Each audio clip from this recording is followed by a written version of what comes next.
We live in a moment where artificial intelligence feels limitless. We watch in real time as large language models write code, draft legal briefs, and create generative video with a seemingly tireless capacity. That capacity comes with a massive physical footprint. In 2025, engineers from Texas A&M published data on Super Turing AI, examining the raw resources required to sustain these models.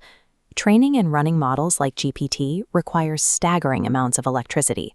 A modern data center consumes energy on a gigawatt scale, effectively millions of watts flowing into a single facility. Meanwhile, sitting inside your skull is a biological machine that handles language, solves complex problems, feels empathy, and regulates your heartbeat all at once. It performs these qualitative tasks on a power budget of roughly 20 watts. Comparing these numbers reveals the efficiency gap. Your biology is roughly 1 million times more efficient than our most advanced silicon machines. A gap that large points to more than just a software optimization problem.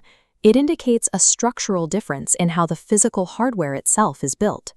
The human mind utilizes a biological architecture that accomplishes more with 20 watts than a data center can do with 1 billion. To find the source of that power gap, we have to look past the global grid and examine the actual processing units. A server rack is designed around continuous availability. The processors inside these cabinets remain powered up and waiting, cycling constantly so they are ready for the next prompt. This constant draw is known as baseline power. Electricity flows through the system at high levels, even when the computer is sitting idle and not actively performing a calculation. Silicon AI is essentially a brute force approach. It achieves high performance by accepting massive energy leakage as an inherent cost of its design. Biology takes a different path. Looking at a cross-section of the human brain reveals a network of billions of individual processing units, our neurons. Their efficiency is driven by a process neurologists call the spiking principle. Unlike a transistor, a biological neuron defaults to an offline state. It sits isolated until a specific biochemical trigger tells it to wake up. In this dormant phase, it draws virtually zero energy. There is no baseline power on standby. It only demands a metabolic resource for the exact microsecond it fires an electrical impulse to its neighbor. Then it immediately shuts down again. This event-driven architecture allows the brain to stay under its 20-watt limit by ignoring the vast majority of its own network at any given time.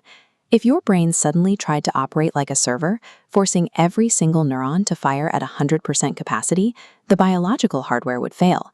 Your skull is an enclosed space with limited cooling.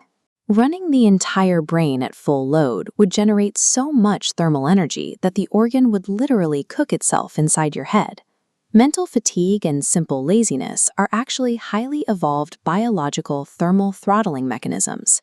We can see this in the electrical activity of the brain. Waveforms oscillate and dip into low-energy resting states, shifting processing power in and out of active use to manage the heat. Without this inherent lazy mode, the human machine could not exist within the constraints of its energy environment.